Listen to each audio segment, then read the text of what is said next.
नमस्कार चाषी बंधु आपण मानके टेक्निकल गुलशन यूट्यूब चैनल के स्वागत जनाऊे।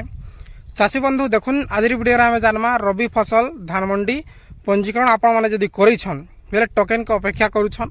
जे आम नुआपड़ा जिला कथा आज ये वीडियो रे जानमा। जिते भी नुआपड़ा चाषी भाई माने अछन ई वीडियो के आपण माने आरंभ से जाय देखुन हेले जेकरी आपण माने टोकन टा पई पारबे। आज्ञा देखुन यादे मुई हमर खेत आड़े आसी छे जमी आड़े आसी छे जे देखुन जे आपण मानकर पंजीकरण हेइ छे आरु बहुत लोकर इहादे सैटेलाइट वेरिफिकेशन हो जाइए किसी लोकर बाकी अच्छे जे टोकन केबे आसबा से जिनिसटा जानमा जे फाइनली मोडटा वेरीफाई हो जाइए आरु आपन के केबे आबा से जिनिसटा मुझे आपन के वीडियो रे कहमी। आज्ञा आपण माने प्रथम थर करी हमर टेक्निकल गुलशन यूट्यूब चैनल आस्थिले निश्चित भाव चैनल के सब्सक्राइब करूँ कहीं ना एमती इनफॉर्मेटिव वीडियो आपण माने केवल आमर चैनल माध्यम रे पाई पारबे। आज्ञा आपण माने जानुछन टेक्निकल गुलशन एंता गुडे चैनल रे जेंटा कि आपण के सब बेले सहयोग करूछे चाषी के सहयोग करूछे। मते पैसा दरकार नै ना मते चाषी दरकार बेले मोर भाई माने केंदा करी सब जिनिसटा जानि करी रहबे आगरु सब जिनिसटा अलर्ट रहबे से जिनिसटा मुई चाहसी। जे देखुन टोकन जे मुई जेते बेले आजी घंटे आगरे मुई मोर फार्मर कोड के गेट टोकन एसएमएस रे मारली जे मोर ओटीपी आसुछे। आज्ञा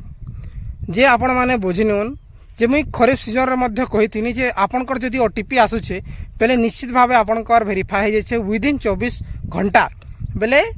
24 घंटा भितरे आपनकर टोकन आसबा। जे आपण माने जने चाषी नुआपड़ा चाषी बेले आपण माने गेट टोकन एसएमएस रे जैकिना आपण माने फार्मर कोडटा एंटर करूँ पहला जीवे फूड ओडिशा सेने जीवे आवर सर्विस सेने जीवे ट्रांसपेरेंसी पोर्टल तारपरे गेट टोकन नहीं डायरेक्टली क्रोम ब्राउजर रे जैकिना गेट टोकन एसएमएस लिखिदेवे आसी जीवा तारपरे सेने फार्मर कोडटा आपण मान के स्लिप रे जेन मिली छे चाषी कोड सेटा इंटर कर देबे। इंटर कला परे आपनकर मोबाइल रे ओटीपी जीवा जेन मोबाइल आपण माने चाषी पंजीकरण समय रे देइछन तारपरे आपण माने ओटीपी इंटर कर देबे तापरे सो रे क्लिक करबे आपनकर सेने सेंड ओटीपी मैसेज सक्सेसफुल आसी जीवा।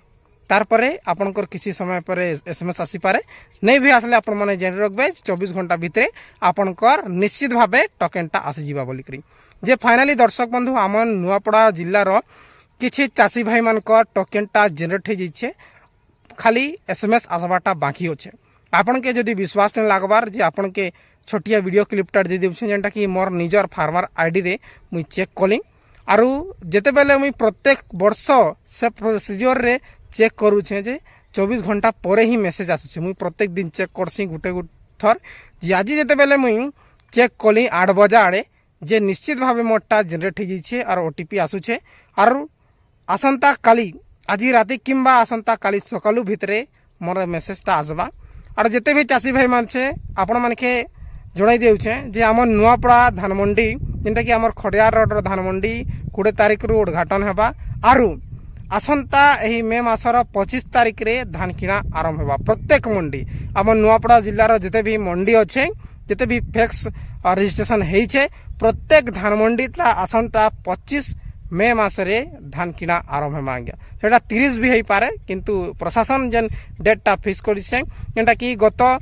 12 मे मासर एही मे मासर 12 तारिख रे आम डीएलपीसी मीटिंग आम नुआपड़ा बसिथिला और सेने फाइनल होइछे आसंता 20 तारिख रे मंडी उद्घाटन हेबा और आसंता 25 तारिख रे धान किणा आरंभ होगा। आज्ञा तो चाषी बंधु यह थिला छोटिया अपडेट किसी भी डाउट थिले डायरेक्टली कमेंट करूँ और वीडियो यदि भल लगी लाइक करके शेयर करूँ लास्ट में वीडियो क्लिप दे देउछे। बहुत बहुत धन्यवाद।